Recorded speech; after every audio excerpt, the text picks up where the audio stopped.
Hello, world. I'm Dr. Max, and welcome back to the Max podcast, where we have transparent conversations about educational transformation. We are talking about things that everybody think they know, might assume they know, but you get to actually hear from people who are practicing practitioners in the field doing this work every day.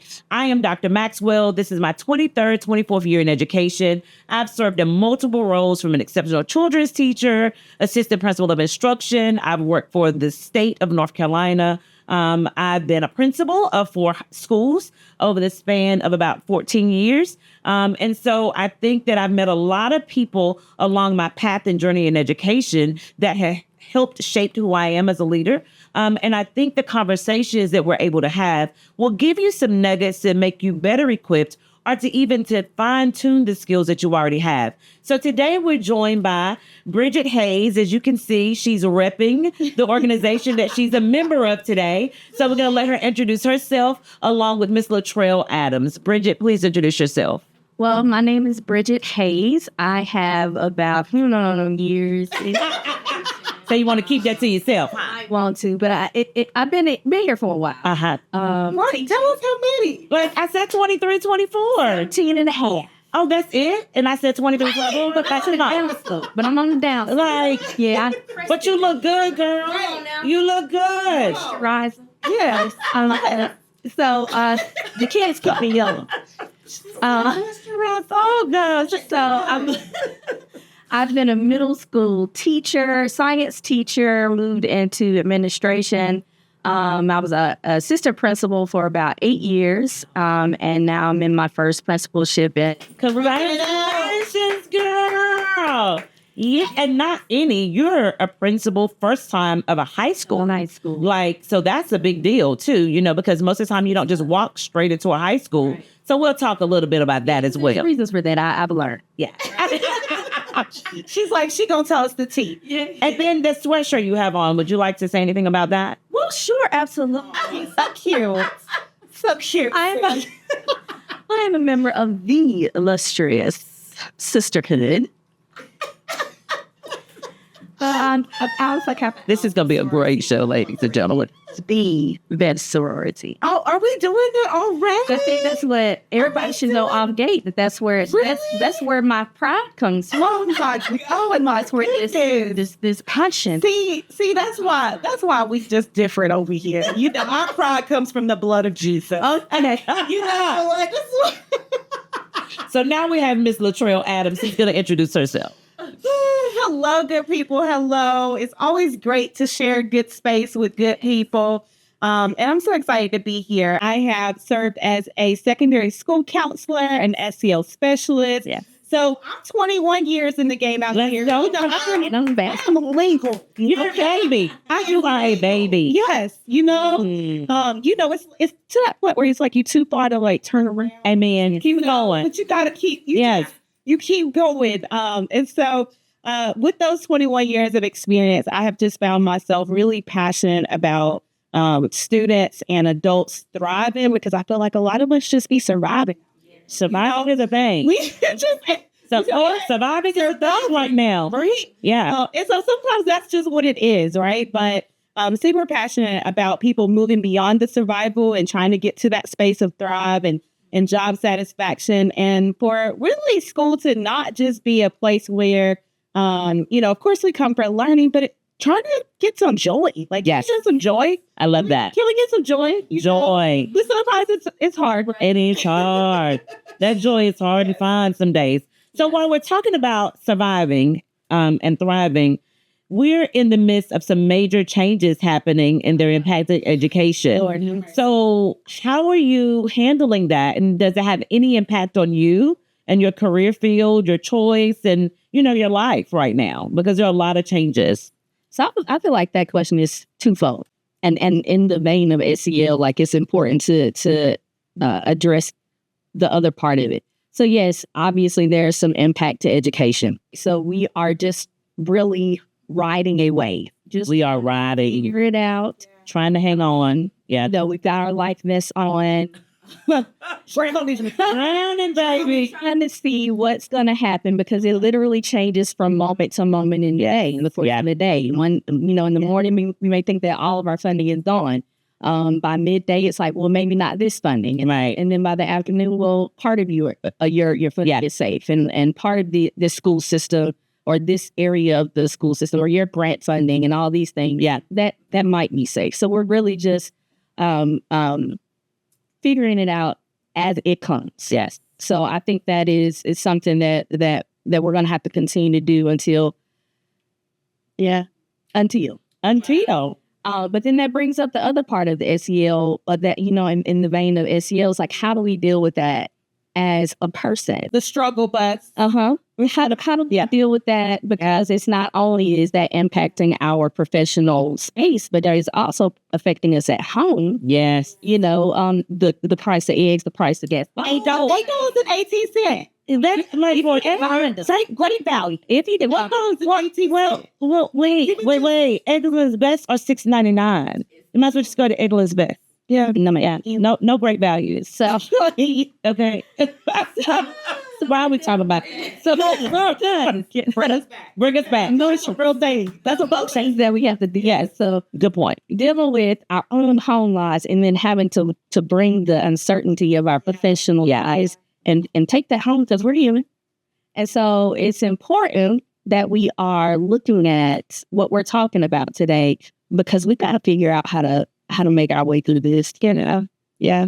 Thank you. I think about when I think about how everything that's going on right now, I usually think I have pretty good self-management, but I've been on the struggle bus, self-management, and it's so interesting that someone that I know who voted for a particular individual, she asked me how I was doing the other day. And their response to her probably was not the best. So because I was just like, I'm not doing well. Like we have people that is in office making decisions that's impacting lots of people. And it's because you had a major impact because you're in a doctoral program, right? Yes. And so we learned that last week that our funding had basically immediately got cut. Immediately got cut. So we get to finish. I'm in a doctoral program, and in that doctoral program, I've been able to go to school for free. Amen. Shout out to the free. Amen. And so I knew that eventually I was probably going to have to pay for at least 5 classes, but they had communicated to us that they were going to pay for our classes this summer as well as in the fall. And last week we got an email stating that funding had been cut. I'm so sorry to hear this. And the executive order for DEI. That's horrific. Now, I need somebody to cut the check. Y'all know anybody that can cut the check? Say, cut the check, baby. We need checks. But yes, so it's directly impacting. Like you think that something may not impact you or that you may not feel the impact of that. Yeah. You gotta, it's like, no, like I'm impacted by directly by what's going on. And it's heartbreaking. It's disappointing. And then when you think about like other like teacher prep programs being because we need teacher prep programs because we need teachers. Right. There's a shortage of teachers. Students are impacted because if we don't have people going to these prep programs, we don't have people in the classroom teaching these children, whether they're in a private school, a charter school, or a public school. There's no one there. Yeah. How else are you going to get into a career that doesn't pay much? Right. Knocking their doors right now. No, they're not. No, they're not. And they're not. And the fact that you got to put out so much for education, it's not advisable, honestly, to go to a low paid. And that's hurtful, right? Because the work we do impacts every other field. Like, what else can you do to say that your field has touched every single person? You wouldn't have people in presidential offices had they not been taught. Like pre-K-12, post-secondary, it's a real thing. So this is just really negative. So let's shift the conversation real shift, because we're going to do our own SEL. Yes. And we're going to talk about SEL in a minute, but an opener is, what is your favorite dessert and why? I love this question. Come on, SEL opener. Yes. You know that dissertation I did was on the impact that social emotional learning it has on your culture. I know. So my favorite dessert is rest in peace, Grandma. But my grandma made an amazing red velvet cake, and I recently got the recipe and I tried it, and my recipe it wasn't too bad. Really? Yeah. So let's say if grandma's was given the score of 100, Yes. were you like at a 50? No, I wasn't even at a 50 because I followed exactly the way my aunties told me and the way that was on the ancestors. Now listen, like I guess my grandma recently just passed in September, and so Sorry. I was really I was really like that's just a part of my childhood that I always think about red velvet. And people will come up to me and say, I can make a great red velvet cake, right? And I'm like, and then I'll try it, and then just really like, it's really like, it's not my fanny, But I think you're missing the question. What was your score, man? What was your score? I was scoring me if grandma definitely was like 110. Okay. I feel like that. And my daughter and I did it together over the holidays. I feel like we was pushing, yes. I feel like we was pushing 86. Okay, I can do 86. Okay, that's pretty good. So was that just the two of you who made that decision, or would other people No, I actually agree? was testy. Like I asked my brother, I asked my mom, like everybody was like, Way to go, girl. right? Love it. Yeah. So red velvet cake. Yeah, red velvet cake. I love So it. now you're gonna be making it at all the holidays. So They asked me to bring it because I made it for Thanksgiving. They asked me to bring it for Christmas, and I was just like, oh no. So why did you bring? You didn't have. I mean, 86. You didn't have enough colors. No, not to the people who know what my grandma's red velvet cake took. So I took it for Thanksgiving to my mama's side. Okay. You know what I mean? I couldn't take it to my dad. Oh, you were a little concerned. Yeah. They were like, They know. Look, they were like, this don't taste quite right. You were close, but not quite right. Yes. See, my mama's like side, they that don't. makes Yeah. sense. My mama's side don't really know. Right. Yeah. They just. But my daddy's side, they know. I love it. I love it. What is yours, Bridget? mine is strawberry shortcake. Oh, do you think I love it? Yeah. Okay, I love strawberry shortcake. I mean, it's not crazy to make. Okay, yeah. I mean, you can bring it with tomorrow and they come across the street and I'll do tomorrow. Oh, but okay. Say, but I do a good job. I do a good one. I do a little trifle, make it real cute. It's I love creamy dessert. Yeah. And then I love strawberries and a little cake in it. It's just an ever. Oh, I love it. I love it. So mine is cheesecake. Probably about 3-4 years ago, I got obsessed with cheesecake. And it has to be the New York style cheesecake with fresh strawberry. Do you go down the street? Yes, I do go over there. I go to, I'm a connoisseur of cheesecake. But I really do love all things sweet, like chocolate chip cookies, brownies, like ice cream. Like, it's just my happy space, right? Across people, and I feel like the Lord cheated me on this for some reason, because I come across people who say, I don't like sweet. Yeah, I'm like, what's wrong with you? And I just say to myself, like, why can't that be me? Why Because they maybe these No. I think that they're unhappy if they don't like sweets. Baby, what's the matter? Oh my goodness, you poor thing. Okay, yeah, you poor thing. So we've had a great SEL moment, right? So we're kicking off this session in great fashion. Right. So I think we did a great job of selecting people to be together. So for the world of people who do not know, what is SEL? And why has it gained such a presence? Additionally, why do we need to lean into it so much more now? So I think you want me to start. You're the expert. I don't know about that. I can tell you from the school. For sure. So when I think about SEL, and I'm not going to give y'all the educational This is real talk. This is real talk. Like when we think about, for me, like when I think about SEL, it really is just Socio-emotional learning. Thank you. Tell the people. Say what? It is socio-emotional learning. Social emotional learning. Yes, it is. And so when I think about SEL, it's really just about how are we like knowing who we are, right? Mm-hmm. What are our strengths? What are our weaknesses? Do you really think you can sing just because you sing in the shower?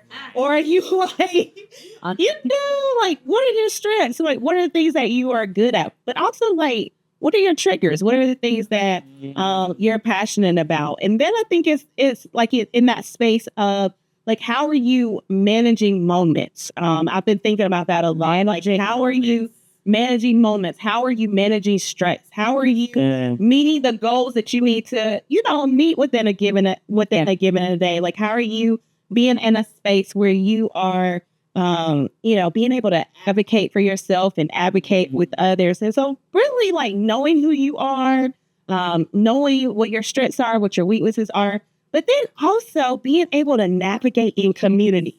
Because regardless if you are introvert or extrovert, or you like people, you don't like people, we are in a community that calls us to all the time, to interact with people. And so I've got to figure out, like, how do I navigate spaces with people who are different than me? Yeah. And we're seeing a lot of what it's like when people that don't know how to navigate in systems that are different. They're different. Yes. But they think the world is like theirs. Yes. And they like empathy and understanding. Yes. That we're all different, and our experiences and exposures make up our story. Right. And so for me to be able to understand you, right, I don't have to have walked in your shoes. Right. I just have to be respectful of your space. Yeah. Being able to take on, being able to be compassionate, empathetic of what I bring to the table, and understand that's what makes us so beautiful. And I think when you understand who you are, you understand community with other people, then and only then can you make caring decisions for yourself and others. And can I pause you there? Yeah, absolutely. So the struggle is knowing who you are. Yeah. That authenticity. We know who we are. And then until life happens. Yeah. And then we're struggling trying to figure out, well, who am I? Like, I thought this is who I was, and now I'm so confused because I don't know how to handle this situation. Right. And so I think it takes age and experience. At 40 and you're like, who am I? Yeah. It takes intention. If you are not really seeking the truth of who you are, seeking the truth. That was the create our own definition. That was good. SEL seeks truth. Yeah. I love it. Are you really going to get to the real of who you are, right? Yeah. In order to start that navigation. So it's really about, to your point, it's really about this self-interrogation. Like, we constantly have to interrogate ourselves, right? Like, we constantly have to check ourselves. And so when you're living responsibly, it's a space of, one of the things that I really try to make a point of is being able to recover quickly and restore quickly. Now, pause. Wait a minute. Let's pause. Let's pause there. Let's pause there, because we're going to get to Ms. Hayes to talk about that. Because a big word with social emotional learning is depersonalization, right? Mm-hmm. And so if we're talking about recover quickly, that's kind of hard as an adult, right? It's hard for children. That's why adult SEL matters. Right. But it's hard for children, right? Yeah. But it's even harder for us because we already feel like we are where we need to be. Mm-hmm. For sure. So what does that look like in a school setting? That's a heavy lift. Yeah. That's a heavy question. Can I take a step back, though, please? Because part of the question that you'd asked was, why is it so important? Yes, that's critical. And I think, it's twofold. I love a twofold response to everything. I think twofold is kind of your thing. It's my thing. Maybe it's your thing. So I think the pandemic played a huge in isolation. Very much so. Which then when you're isolated, you're only thinking about me. Me and mine. Yeah. And all the things that came from that pandemic, where I gotta stockpile stuff for me, and I've got to get all the tissue. I've got to get all the things. I hate all the tissues. I'm not so sick of that. And it was, some of it was where I've got to worry about me. And I'm gonna wear my mask for me, or I'm gonna not wear my mask. So, all those debates all about me and what's my comfort level, or whether I'm gonna wear a mask or not. So a lot of that comes from the pandemic, right? But then a lot of it also comes from social media. Social media has given this false sense of reality. And it also, too, can be isolating, right? Yeah. And you get into social media, you get to scrolling, and you scroll for hours sometimes, and you're not even in the real world anymore. Yeah, you're kind of indoctrinated in what it is you see, hear, and feel. Exposed to what it is that you're interested in, because that's what your feed is going to show you. And then you get this warped sense of reality about what it is you see. and what you should be accepting, what you should be doing, Or what you should looking be making and looking like, Yeah. and all these things, right? So it's two heavy hitting things that have really had an impact on people and how we mental health. Yeah. how we, have interactions and things of that nature. And so it's become really prevalent, I think, because of those two major things, because the pandemic and then the absolute boom of social media. So that has played a really big part in schools and how we receive children. And to your point, it's difficult for adults to recognize emotions, to self-regulate, and to bounce back after a setback. Oh, it's hard. So when that happens, we have to figure it out with our adult experience, our adult minds, our, developed brains and things like that. Frontal lobe is critical. But children don't have that. Not yet. Right? And so, so it's our jobs to teach them. Through our modeling and our behavior. I was going to get there. Yeah. Teach them the lessons, but also how we don't model. No, we don't model well. We don't model. So it's a heavy lift. Well, I remember I've been in two places. One place focused on the students with SEL. Another place focused on the adults. And the adult focus was very hard for me. Because as an adult who thinks that there's someone who's in touch with their emotions and, conscious of other people and empathetic, when you're going through the process that you're having to pull back the curtains and the layers of who you are to get to your true authentic self, that's a hard seat to sit in. And I was really in there like, I don't need you to be my therapist. Like, what does this have to do with the impact I'm having on children in schools?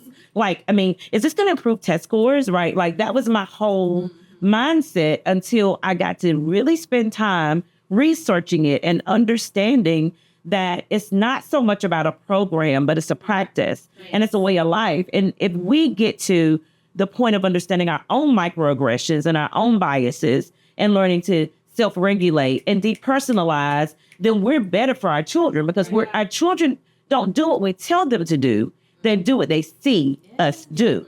And so it teaches you really to think more about who you are, why you're that person, and how you respond in situations that don't always feel becoming to who you are. But I think that comes with the age of truly being transparent and authentically comfortable in your own skin. So when I scroll on social media, I don't get impacted by what they say they have, what they think they do, because I'm comfortable in me. But as a 15, 12, 10, 11, 12, super impressionable child whose frontal lobe is not, formed, and who may not have someone who's experienced enough or knowledgeable enough to sow into them the right things, that's difficult. And then you tell them they got to talk to the people who wronged them and we're going to be friends again? Yeah. Well, that's that recover part. Yeah, it is. And it's, when you think about SEL and hits, why it's so hard with, and I'm a firm believer that you have to start with adults. And sometimes, just because of different things that's happening, you really have to be in a space where you're doing both at the same time with intentionality. And I think it goes back to that word. But it's almost like when you said something that made me think about something that I saw, that SEL can't just be taught, it has to be caught, right? It has to be a space where we are, a lot of times what we see a lot is principals have momentum at the beginning of the school year and teachers are happy. All the energy, okay, we got it. October is October is our phone. Yeah.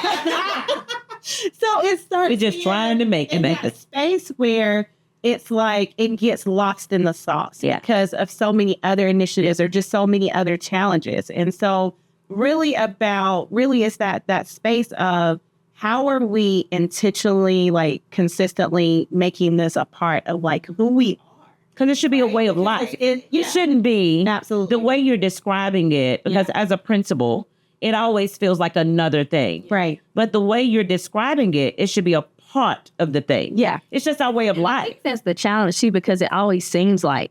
Yeah. It's just not, it's not ingrained in what we do. Yeah. And then we have separate things that and it's known to be separate. Like we have a SEL period, and while I think it's necessary to have it, it makes it sound like it's a separate thing that is only done in isolation, Right. For sure, in one short period of time, Yeah. once a week or once a day, depending on the So it doesn't truly feel authentic and a part of our culture. It feels like we've got to make a space to get this done. Yeah. And that makes it difficult in school. I think in high school, particularly, but in elementary school, when the teacher keeps the kids all day, it's probably very different because they can do it as one of their morning circle or something. But in high school, you have 4 periods or 7 periods, and you've got to figure out the time to infuse this lesson in to what it is you do. Well, and honestly, Oh, sorry. Go ahead. I was just saying that honestly, oftentimes we're doing it. It's just not acknowledged as that. Yeah. So when you're not acknowledging it as that, then that, you're not teaching the kids like, okay, you're working in groups where we're doing collaboration. Right. I need you to talk about this, discuss this. Here are some sentence starters. Yeah. That's SEL. Right. And so gotta acknowledge that. Well, so yeah, I think you're right. And that's part of my work is being able to celebrate like when it's happening, because sometimes people don't necessarily know. But I would push back and say that oftentimes it's not, which is why you have to have the period. Intentional. And that's why, because this is not taught in teacher prep program. It's not. And if this not, like one of the things I used to always say is that SEL is not another thing. It's not another thing. And then I realized I had like this little come to Jesus moment with myself. All right, And I girl. said, We all need those. and I said, it's not It's a lot to another learn. thing because it's my thing. Yeah. It's not another thing because It's important not to just you. Because I lead it. It's just who I am. Like I want to connect with You are definitely It is who I happy, jovial, bouncy. This is such a good job for you where a person who is not, oh my gosh, life is amazing. It's like, oh my gosh, I'm stressed out about Here's it. the thing though, like even if you weren't, I tell people this all the time. Even if you're an introvert, you could be Queen SEL. Yeah. Right? It's really just about like, yes, I am like connector and relationship oriented, but even if I was just kind of just chill, like I could still be out here thriving in SEL. So, But it would have to be, but I beg to differ, right? I beg to differ. And I'm going to tell you why. Okay, Like tell me why. Bridget said, your personality is perfect for what you do. She said that to you because of your energy level and your belief that people are good and that we should not survive. We should get to a point of thriving. Right. And I want to support you to get to that thriving where everybody is not even at the mindset to think about how other people feel. Like we're not even, true. everyone's not even at a empathetic person. Yeah. We see that currently on social media in our society. When we turn on the news every day, people are very self-driven. Yeah. And so when you live in a very self-driven society, to tell me that I need to be concerned about how your experience is going to impact this experience that we're both having together, and it's going to impact the world and the society. Right. I don't care about that. Yeah. Right. So I might just be a person and be like, girl, I could care less about how you feel. Right. So, but what we're saying is if we all were a little more in tune to how others felt, the world would be a better place. And we would not be struggling with people cutting programs that are fundamentally good. Right. Right. And I think what I was getting at is that I feel like a lot of times people think SEL is fluff. You know, talking to educators and even some principals, like it's like a fluffy thing, like it's warm and fuzzy and feel good. But you hit on something earlier, like it's about you, like when I said about interrogating yourself, Yes. it's about checking your bias, Yes. it's about microaggressions, it's Yes. about when you see a microaggression happening, are you just kind of chilling? Or do you say, hey, like, I know how that feels. Right? And so, like, that, the skills of SEL allows for critical. you to be like, no, like somebody said the other day, I don't have any bias. Well, you don't have any self-awareness. Oh, you don't? Because we all Was that a grown person? It's a grown person. Educated grown person? It's an educated grown That is person. scary. Right? And That's so terrifying. when you think that you don't have bias, when you think, like, and so I think that that's what I mean, like, when people see my personality type, so I think it's just kind of like, I'm just saying, you don't have to be fluffy and warm To do the work. Do the work. You're correct. Because I'm not a fluffy one person, but I'm a very... I think you're kind of warm and fuzzy. But I You're warm think- and fuzzy with me. Well, that's because you know me. But I don't think people think... Because Bridget is leaning back laughing at this whole conversation. So I think when people meet me, they don't think I'm warm and fuzzy. because I'm such a thinker and a processor and an analyzer that I am very direct. Because I don't really Always been direct? I think I have. I think that the Thyais was like? Yeah, I think so. I think the time it takes me to mince words, we can move on to the next thing, right? Because I'm all about solving problems, seeking solutions. Right. And so if this is a problem, how can we solve it? So we can move on to the next thing. For sure. I'm a task master. Like I got something to do. I got something to do. Let's get it. Like, I didn't mean to harm you, but I thought you asked me a question. So that's my response. I still love you though. Right? Like, I still love you though. She said this part many a times. When she said I practice, I still love you though. I still love you. Like, I didn't mean to let's keep moving. Now let's flip this. Because at the end of the day, the truth is what it is. It's the truth, right? And I think that we grow in truth.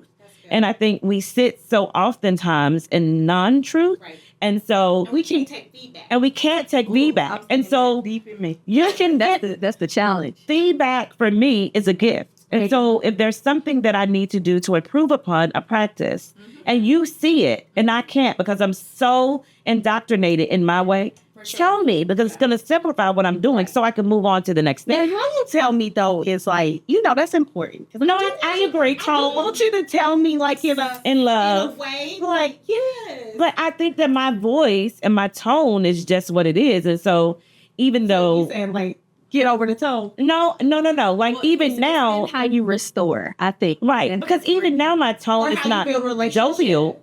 Yeah. And I'm a relationship person. I'm an eye contact. I'm a toucher. I want you to feel good. So I'm going to say thank you and please. Right. But I'm not going to be the person when you walk in a room. I'm going to be jumping. That's not my personality. Right. I'm like, hey, let me figure out the space. I need to... I need to know if I'm safe, right? Like my friends I'm smiling. That's Bridget, But Bridget is thinking, see, I'm scared of people like you because even though you're smiling at me, what you're thinking is concerning.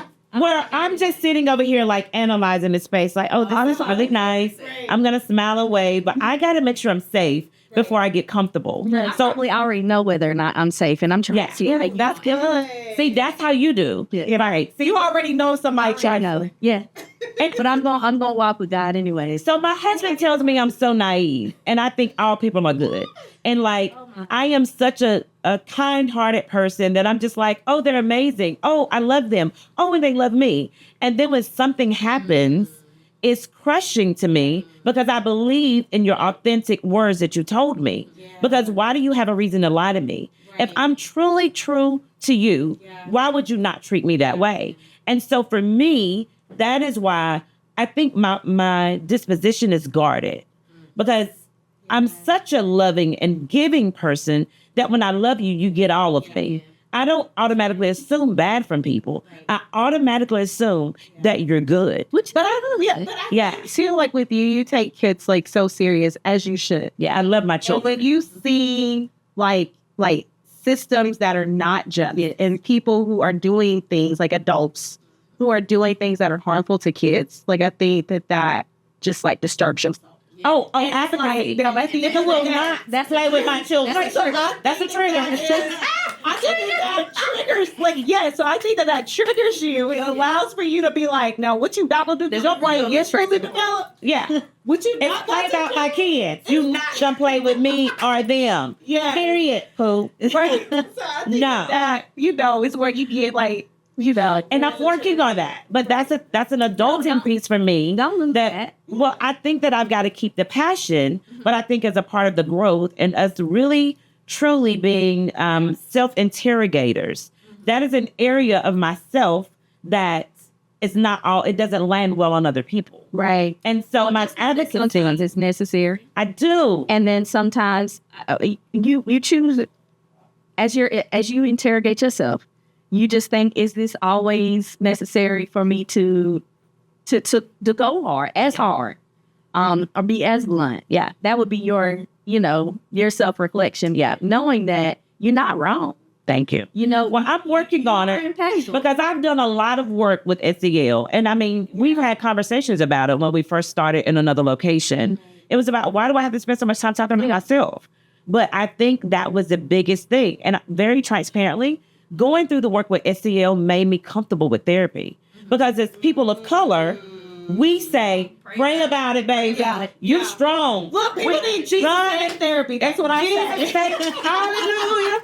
Jesus and therapy. Jesus and Say something therapy. sis. But we think that faith without works is dead, right? Sure. And so we, as people of color, Therapy, y'all. get you a good therapist. Therapy. We think that we're supposed to be able to navigate it, but being a woman of color in leadership is already not an easy space. And because when you say something, regardless of how much sugar you put on it, the perception of it is already viewed differently. And so for me, truly being authentically comfortable in who I am, I had this conversation with someone the other day. I said, if this was coming from someone different than me, Right. it would be perceived different. But because it's coming from me, then you tell me, work on your delivery. Right. And all I said was, hey, I have a suggestion.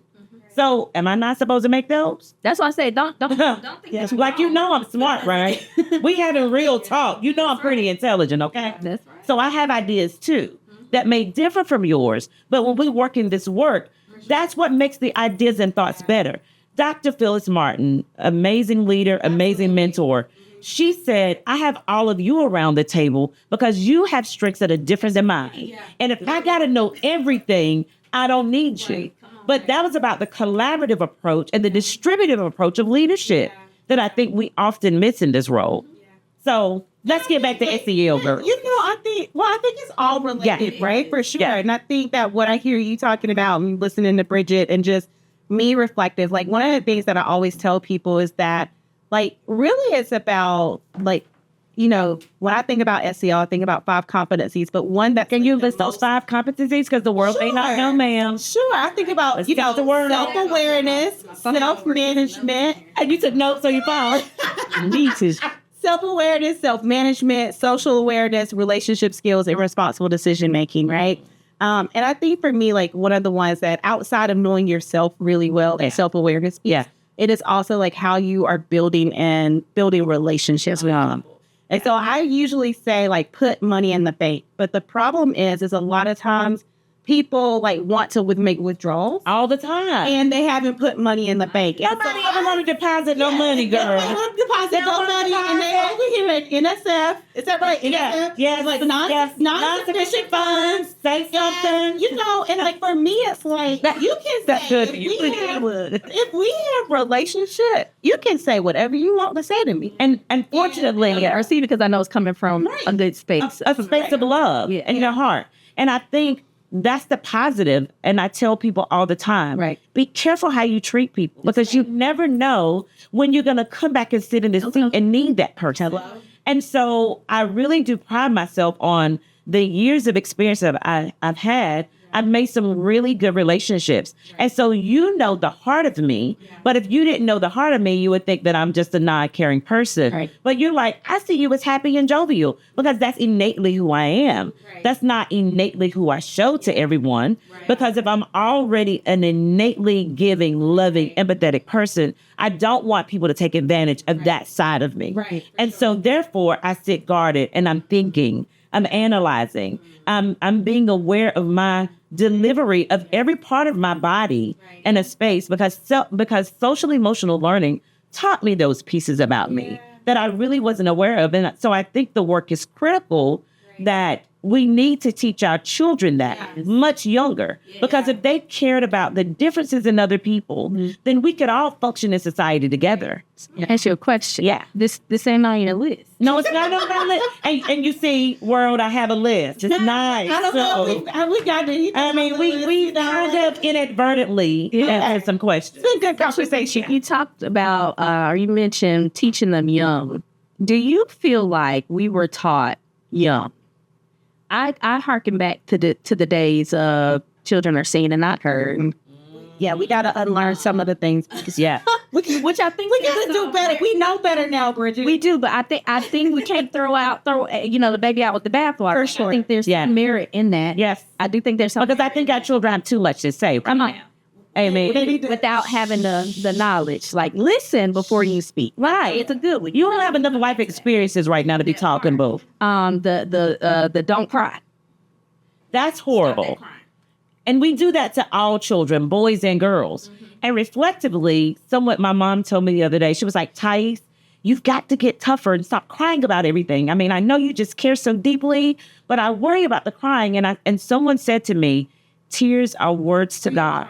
I'm a crier, but not in public. I am a silent crier. Yeah. Are you Never crying? see you sweat. No, I'm not. I'm real crying. She said, I'm not waking up. No, not like us. You're not like us. Okay, not good enough. Okay, Kendrick. But I'm a full believer in never let them see you sweat. And they could because of, what we've had to do, what I've had to do. I can only speak for myself, right? But what I've had to do as growing up as a Black woman, interested in science and all these things, right? Go ahead on and be smart, girl, with the instant science book. Because I'm not.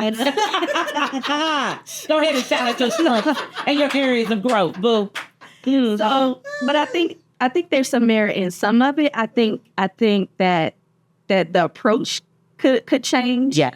To it, I think that kids should be quiet while they listen, and you don't need to speak into something that you are not.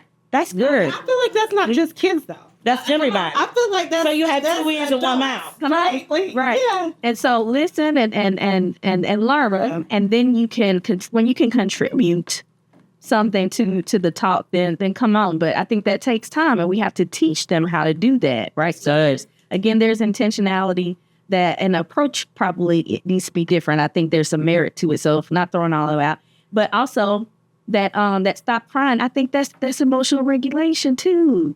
But again, there's Wait a minute. Don't rough over here. Come on, Bridget. Bridget is rough over here. sure, there is where you have to talk to them like, okay, it's okay to cry, but you can't let that take over. Oh, I agree. Okay. Yes, ma'am. That makes sense. And manage the moment. Yeah, manage the moment. Manage your emotions. See where you are. If you get, sometimes you cry. It's like you're not, you get super emotional. And then you're not thinking. Yeah. You're not thinking with a clear head. And a lot of times, That amygdala takes over. okay. The emotional brain. You make really short-term or long-term decisions in a short-term emotional moment. That's good. That's good. Things can get chaotic. But sometimes I cry as a cleanser. Sure. So not because crying to me is a cleansing process. And so someone said, and I may get the quote wrong, but your tears are words to God. Mm-hmm. And so sometimes it just feels good to have that as a release. Yes. I do understand the part you're saying that we shouldn't cry about everything, and that's not a good time to make decisions. You need to be clear and focused so that you can make something that you can live with. Cry, take your breath. Take your breath. And then you make decisions, and then you talk to the person. I love it. Then you know what I mean? You move on to the next thing. Right. So there was the approach. I think the ideal is good, right? But the approach needs to change. That's good. And that's good for us as parents, right? Because I think about it when you fall and scrape your knee. If my knee hurt, why can't I cry? Like, you know what I'm saying? Like, that's an oxymoron. I'm like, you hurt. Get up. You all right? Get up. You okay? No, it hurts, right? But if you say it hurts and get popped in the mouth, that's because children are supposed to be seen and what? Not hurt. So all of those things, you made a good point, is thinking about the how. We do that. But I think that our parents grew up in such a different world. Yeah. And so their experiences were their own. Yeah. And so they wanted us to be respectful regardless of the experience. And because they had to be. They had to be in order to survive in the era they grew up in. And I think that's up at, to that point, I think that's how you have a lot of, sexual abuse that took place and nobody talked about it. Nobody talked about it. And so I think we have to walk a fine line when we're saying be seen and not heard from that space. Sure. Yeah. I remember when my youngest daughter was really young, and I would tell her to let me know when she needed a moment, right? And let me know when you've said that. And so to me, I think and so it was weird when I was chastising her about something and she would say, I need a moment. And I'm like, you don't get no moments. Right? Not right now, boo. And I had to realize that these are the skills that I'm teaching her, that it's okay when you need a moment. Yeah. And so I would say to her, you can have your moment, but in about 10 minutes, we coming back to this moment. We're revisiting. And we're going to have a conversation. Yeah. And I think that, when we don't, I feel I grew up the way that you're talking about, and I feel like we all turned out great, right? But I think that sometimes there's a better way to do. So it's not the what, it's the how. It's the how, because I want my daughter to know when she needs to take a step back, because I've had to learn, it's taken me a long time to learn, like, I need to take a step back. Yeah. I need to rest. Like, this situation is stressing me out, because we just go and touch go grass. and go. You need to touch grass. Right. And so I think that's, we don't teach our kids that. Yeah. And so even if I've got to be the beneficiary of some of, like, that, I feel like even as a parent, I shouldn't necessarily have to be. If my daughter tells me I need a moment, like, this is stressing me out, like suicide. Oh my gosh. Mental health is mental health an all-time high in our children. Yeah. I don't want, Yeah. I don't want to be in a space like where I'm contributing to what's already on. And if all you have to do is listen, Right. then she can have her moment, right? And we can. It doesn't mean because I'm giving you a moment to process and to de-escalate yourself that we're not revisiting it. So you did a good thing, because you said you have 10 minutes. Yeah. You put a time frame on that, so it's not like eventually, like, oh no, baby, go ahead, honey.